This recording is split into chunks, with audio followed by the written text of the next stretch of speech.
Fatsimpana etin'ny pasteur Ratsianarivo Lea. Maraim-baovao atolotry ny tompo aseho anao ity maraina ity, ary dia andehantsika hanome voninahitra ny anarany amin'ny alalan'izany tombonandro miny atsika tsirairay avy izany.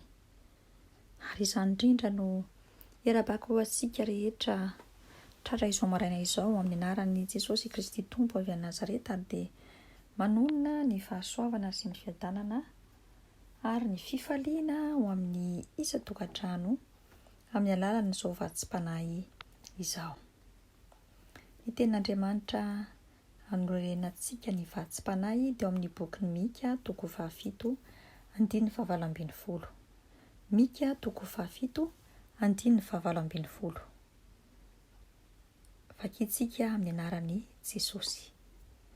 Iza no Andriamanitra tahaka anao? Tsy mitana ny fahatezerany ho mandrakizay izy, fa tia famindrapo. Amen. Zany tenin'Andriamanitra zany no andraisantsika ny lohahevitra hoe Andriamanitra tia famindrapo.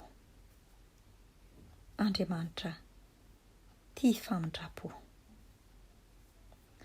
Raha eto amin'izao tontolo izao dia tsy ahita olona na sangan'olona be famindrapo tahaka ny Andriamanitra izay nahary ny tany sy ny lanitra ny zanak'olombelona. Izany Andriamanitra be famindrapo izany no nanorina sy mbola mampatsiahy ny fanekena izay nataony tamiko sy taminao, satria fanekena maharitra mandrakizay no tanterahany sy nomeny ho antsika zanak'olombelona izay noforoniny tahaka ny endriny. Ary io Andriamanitra ilay tompony fahefana rehetra sy tompony fanapahana rehetra ny danitra sy ety an-tany ity mihitsy no maneho ilay fitiavany, mizara sy mampatsiahy ilay fanekeny fa tsy miova izy omaly sy anio ary mandrakizay. Tsy mba olombelona izy ka iovaova, tsy mba olombelona izy ka andainga, tsy mba olombelona izy ka hivadibadika amin'ny fanekena sy ny teniny izay nataony, fa anjarantsika tsirairay avy kosa ny hino na ny tsy hino. Anjarantsika tsirairay avy no hitia na tsy hitia azy. Motsorovantsika va ny tantaran'ny reto zanak'Israely izay nanaovan'Andriamanitra iray ny fanekeny mandrakizay. Andriamanitra iray izay tia nomeny fitsaharany ho an'ireto zanak'Israely araka ny voasoratra amin'ny Jeremia 4:30-5 amin'ny anaran'i Jesosy. Dia hanao fanekena mandrakizay aminy aho, dia ny tsy hitsaharako amin'ny fanasoavako azy, ary ny fahatahoranahy dia ataoko ao am-pony kosa mba tsy halany amiko. Andriamanitra iray mihitsy dia tsy hitsahatra amin'ny fanasoavana izay tiany atao sy tiana omena antsika zanak'olombelona. Saingy rehefa tsy manana tahotra azy moa ny zanak'olombelona na itsika kristiana indrindra dia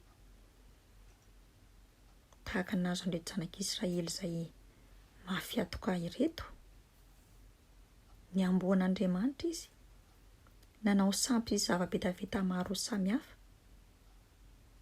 ary nahatonga n'Andriamanitra ny teny mihitsy hoe fa ity tanàna ity dia efa nampahatezitra sy nampahavinitray. Hany ka nalefa ny sabatra maro samihafa, nalefa ny kapoka maro samihafa, ary ny afara tamin'ny fanolorany an'ireto zanak'Israely reto teo an-tanan'ny Kaldiana. Fa ny zava-mahagaga sy mahatalanjona dia mbola misy eo ihany ny famindrapon'Andriamanitra satria raha hiverina tokony amin'Andriamanitra izy ireo ka hibebaka dia mamindra fondray Andriamanitra. Tsy ahita Andriamanitra tahaka an'ity Jesosy Kristy Tompo izay nanolotra ny teo ambony hazo fijaliana ity isika ry hava-malala. Ary izay no mahatonga hoe tsy misy Andriamanitra tahaka anao, tsy mitana ny fahatezerany mandrakizay izy fa tia famindrapo. Dia anararaotra ve tsika tsiraray avy ny anota anara-po amin'ny fanaon'izao tontolo izao? Sanatria izany. Fa Hosea aza dia nilaza hoe andeha hiverinao amin'i Jehovah isika, fa izy no namiravira ary izy ihany no hasitrana antsika. Izy no namely ary izy ihany no ame ny ferintsika. Aza raraotana ry havako ny famindrapon'Andriamanitra sy ny fitiavany. Fa rehefa hiverina tokoa isika dia mila mahafoy ny fahotana rehetra sy ny adalana rehetra satria fanaikina mandrakizay no efa nataony tamintsika ary mbola ataony amintsika dia tsy hitrahatra ny hanasoa sy ny karakara antsika izy. Fa afaka isika